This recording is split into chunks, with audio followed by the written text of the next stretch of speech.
जैसे जैसे लोकसभा के चुनाव नजदीक आ रहे हैं, वैसे वैसे कई प्रकार के राजनीतिक मुद्दे जो हैं उनको उड़ाने का और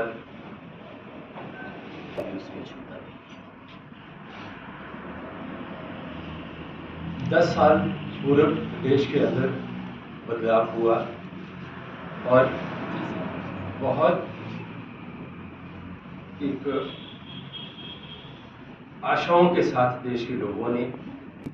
राष्ट्रवाद की बातें हुई, भ्रष्टाचार की बातें हुई, किसानों की आमदन दुगनी करने की बात हुई, लोगों को युवाओं को रोजगार देने की बात हुई और काला धन लाने की बातें हुई और इस तरह से कई ऐसे मुद्दे थे जिनके ऊपर देश की जनता के लोगों की एक भावना जो थी उनको एक्सप्लॉइट करके भारतीय जनता पार्टी ने और नरेंद्र मोदी जी ने प्रचंड बहुमत से देश के अंदर 2 बार सरकारें बनाई। 10 साल हो गए जिन घोटालों का जिक्र भारतीय जनता पार्टी के नेता और उस आंदोलन को लीड करने वाले लोग उस समय करते थे, आज उनकी कोई चर्चा नहीं है, आज उनका कोई जिक्र नहीं है। इतने लोगों को 10 साल के शासनकाल जैसे जैसे लोकसभा के चुनाव नजदीक आ रहे हैं, वैसे वैसे कई प्रकार के राजनीतिक मुद्दे जो हैं उनको उड़ाने का और उसमें छूटा नहीं। 10 साल पूर्व देश के अंदर बदलाव हुआ और बहुत एक आशाओं के साथ देश के लोगों ने राष्ट्रवाद की बातें हुई, भ्रष्टाचार की बातें हुई, किसानों की आमदन दुगनी करने की बात हुई, लोगों को युवाओं को रोजगार देने की बात हुई और काला धन लाने की बातें हुई और इस तरह से कई ऐसे मुद्दे थे जिनके ऊपर देश की जनता के लोगों की एक भावना जो थी उनको एक्सप्लॉइट करके भारतीय जनता पार्टी ने और नरेंद्र मोदी जी ने प्रचंड बहुमत से देश के अंदर 2 बार सरकारें बनाई। और भारतीय जनता पार्टी ने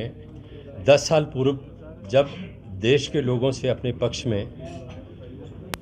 वोट मांगा था तो बहुत सी बातें भारतीय जनता पार्टी के नेताओं ने कही थी, वादे भी थे और कांग्रेस पार्टी के नेताओं के खिलाफ कांग्रेस पार्टी की सरकार के ऊपर जो 2014 से पहले थी बहुत से निराधार आरोप भी लगाए थे जिसमें बहुत भ्रष्टाचार की बातें बहुत बढ़ चढ़ कर की गई थी। 10 साल का अरसा पूरा हो गया सरकार को, केंद्र में बने हुए 2 टर्म हो गए, अब तीसरा चुनाव आने जा रहा है, लेकिन 10 वर्षों के शासनकाल में जिस भ्रष्टाचार की बात मोदी जी ने कही थी, भारतीय जनता पार्टी ने 2014 से पहले की थी, बहुत बड़ा आंदोलन खड़ा किया था, उस भ्रष्टाचार के ऊपर 10 साल में भारतीय जनता पार्टी की सरकार खामोश रही, चुप रही। एक भी ऐसा मामला सामने नहीं आया जिसमें जिस भ्रष्टाचार की वो बात करते थे कोई दोषी पाया गया हो या किसी के ऊपर कार्रवाई हुई हो। भ्रष्टाचार को भारतीय जनता पार्टी की सरकारों ने सत्ता में आने के बाद लीगलाइज कर दिया, परिभाषा बदल दी। अब इलेक्टोरल बॉन्ड की बात आप ले लीजिए, सुप्रीम कोर्ट ने उनको लेके जो फैसला दिया है, धन्यवाद नहीं हम सुप्रीम कोर्ट के कि बहुत बड़ा एक झटका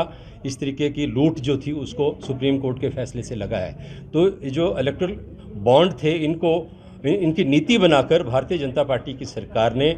भ्रष्टाचार को लीगलाइज करने का काम किया और हज़ारों करोड़ रुपए का चंदा भारतीय जनता पार्टी को कहाँ से आया, किन लोगों से आया, वो नोट कहाँ छपते रहे, ये आज देश की जनता जो है वो जानना चाहती है। हज़ारों करोड़ रुपए के भारतीय जनता पार्टी के कार्यालय जो हैं पूरे देश के अंदर बन रहे हैं, 7 स्टार होटल 5 स्टार होटल के लेवल के भारतीय जनता पार्टी के दफ्तर बन रहे हैं, तो उनको बनाने के लिए जो हज़ारों करोड़ रुपया खर्च हो रहा है वो कहाँ से आ रहा है, उसका हिसाब किताब भी भारतीय जनता पार्टी को देना पड़ेगा। वास्तव में भारतीय जनता पार्टी एन केन प्रकेन हर तरह के हथकंडे अपनाकर सत्ता हासिल करने की राजनीति करती है, जिसका ताज़ा उदाहरण जो है चंडीगढ़ नगर निगम का जो चुनाव था वो है, जिसके ऊपर सुप्रीम कोर्ट ने एक ऐतिहासिक फैसला देते हुए जो उस चुनाव का फैसला था उसको बदला है, पलटा है। वहीं से साबित हो गया कि भाजपा के नेता, चाहे वो प्रधानमंत्री हों, भाजपा अध्यक्ष हों, इनके दूसरे पदाधिकारी हों, हर हालत में छोटी से छोटी जो इकाई है उसमें भी सत्ता हासिल करने की घटिया, घिनौनी और षड्यंत्रकारी राजनीति को अंजाम देते हैं।